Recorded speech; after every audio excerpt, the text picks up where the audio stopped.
Hey squad, welcome back. Now if you've been watching my videos for any length of time, you will know that I love playing and recording electric bass. Now there are many of you out there who would like to have a great electric bass sound on your recordings, but either you don't own or you don't play electric bass at all.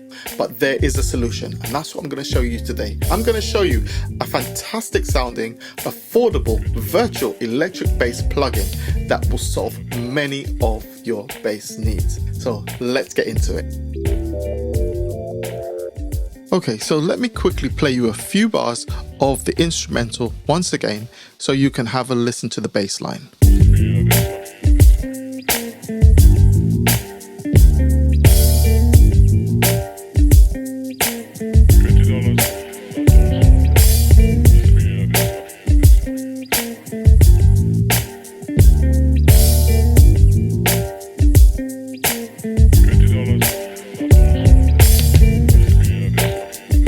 Now, for those of you with a keen eye, you would have noticed that the bass line is actually a MIDI bass line. And there we are.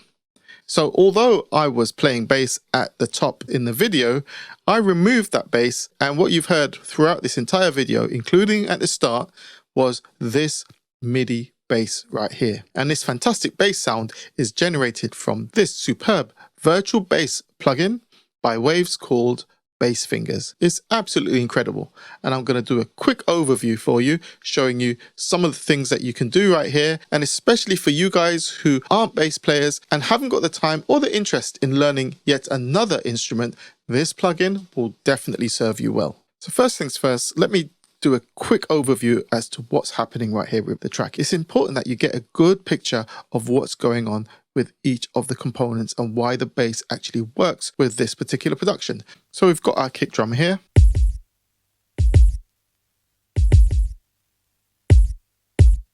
Okay, and that's being processed by my Maserati DRM plugin.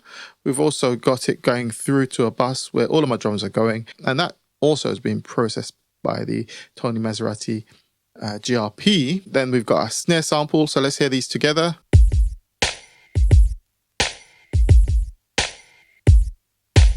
And for my hats and shaker, I've gone for Logic's Drummer. And I've got different settings for different bars, as you can see right here. If you're a Logic user, make sure you check out my videos on Logic Pro Drummer. You will not be sorry. So quickly, here are the drums together.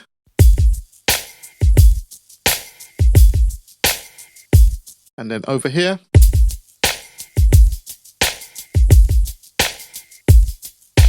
Next up, I've got some guitar parts which I played in these two right here, and this one here is a MIDI part. So let's play that back to you.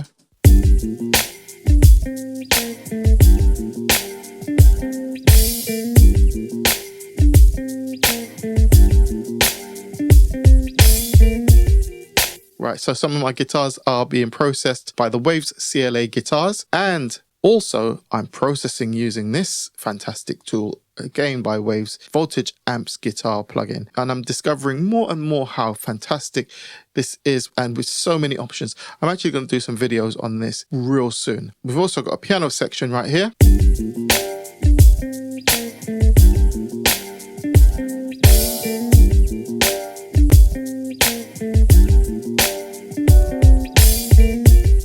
And of course, that's going through the Greg Wells piano Centric, which I've covered before. I remember you can download all of these Waves plugins for free. You can try them out absolutely free. Links will be in the description. Download, try out, see what you think. All right, moving on. Last couple of things I've got down here is I've got some strings.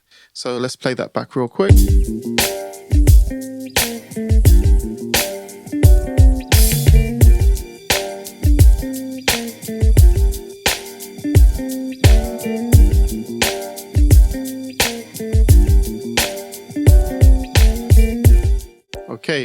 finally, I've got a vocal sample right here.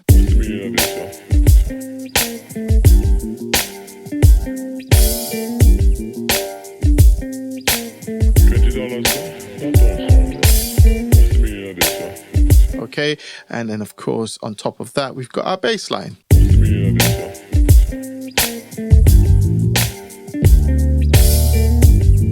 Cool. So let's have a look and see what the Bass Fingers has to offer. Now, bear in mind, this is not a deep dive into the plugin. It's a quick video to show you how you can use this, in particular if you're making Boom Bap productions. Nevertheless, let's do a quick overview. First things first, this is a 5-string bass, which is awesome. As you can see right here, we've got 5 strings being displayed with that low B string. Really important for those really deep notes. So let's look at the interface itself. We've got right here, we've got controls on the actual body of the bass itself. So you can move these dials to shape the tone of the bass and give you more of what you're looking for. Up here, where we've got mechanical, this one in particular is interesting in that you can adjust this to give you more sort of natural noise and sound that you would get when playing a bass. Sometimes if the bass is too clean and too sterile, it's not going to really sound like an actual bass instrument being played. So I definitely pay particular attention to how much of the mechanical sound I'm actually including when I'm using this bass. We've got these switches over here which disable different parts.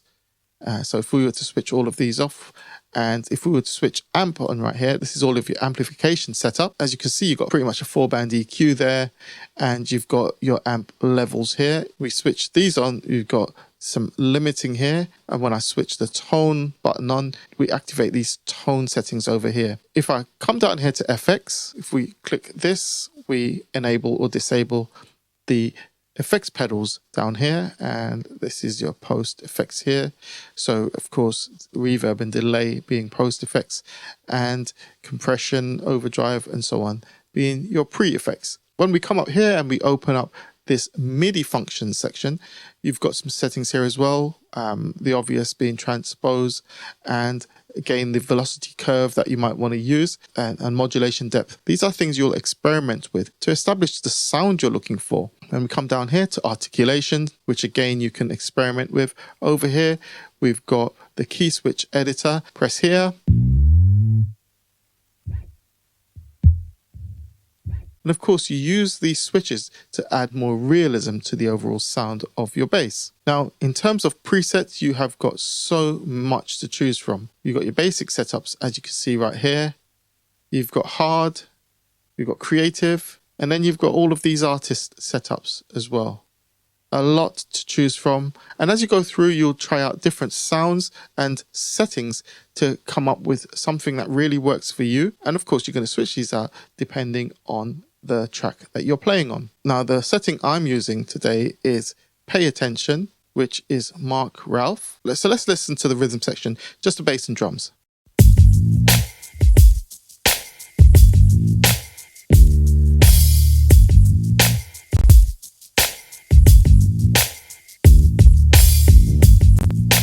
So at the moment, you're not only hearing what's going on with the bass itself and the effects here, I've also set up a studio rack. I'm going to have a link in the description for you to be able to download these settings. In my studio rack, I've got the voltage amp bass, which is this one right here, and I'm on the dark mass mode, and I'm using a Damian Lewis preset, which is the vintage P bass. And after that, I'm going through to the Maserati B72, and I'm processing further using that to give me the sort of tone I'm looking for.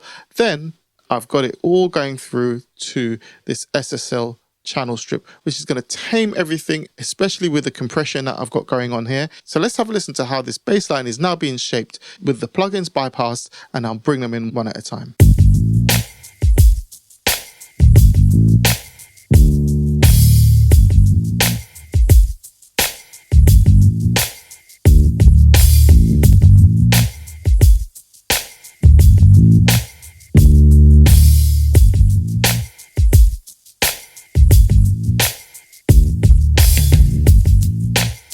Did you hear how the SSL channel strip just pulled everything together and smoothed things out, but maintained enough attack and clarity of the bass that allowed it to fit with the drums. One more time.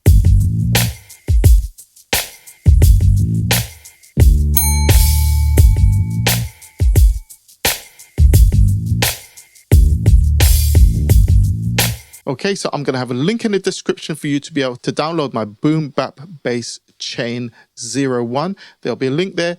Go to StudioVerse, pull that down, and if you like this particular bass tone, download it and put it on your channel. And the final thing I've got going on in terms of making up the overall sound of this particular Boom Bap mix is what I've got going on here on my mix bus. And I've got another Studio Rack chain. In fact, I've called it Boom Bap Mix 2. Again, you can download this one.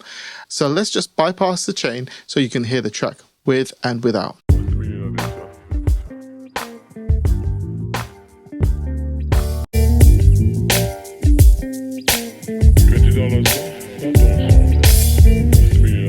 So I'm going to show you real quick what we've got going on. Let's turn these all off. And we're starting right here with my Aphex Vintage Exciter. I've done the videos on this before, and this one here is what I call wizardry in a box. It adds the fairy dust that I cannot explain, but it just seems to work. The next thing I've got going on is the Abbey Road vinyl to give me that old school retro flavor. And then of course everything goes into my Abbey Road tape machine, the J37 reel-to-reel. I'm then using center to give me my stereo width. I'm really pushing it on this one, but it's actually making a huge difference. When you do download and try out this mixed chain, do an A/B with center on and off, and you will hear the difference. Next, of course, I've got this going through an SSL channel strip with a touch of compression, just managing those peaks. And then finally, my go-to brick wall limiter, the L3 Ultra Maximizer. So once again, let's switch all of these off, bring them in one by one so you can actually hear how this thing is shaping up.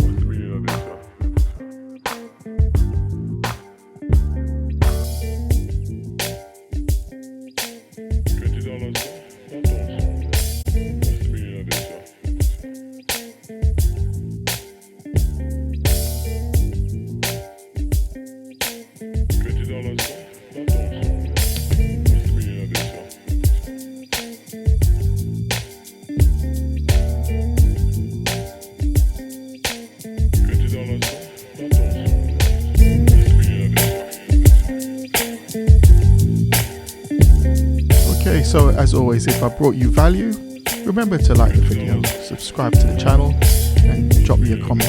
It's always great hearing from you. And remember, you can download all of these plugins for free and try them out by checking the links in the description.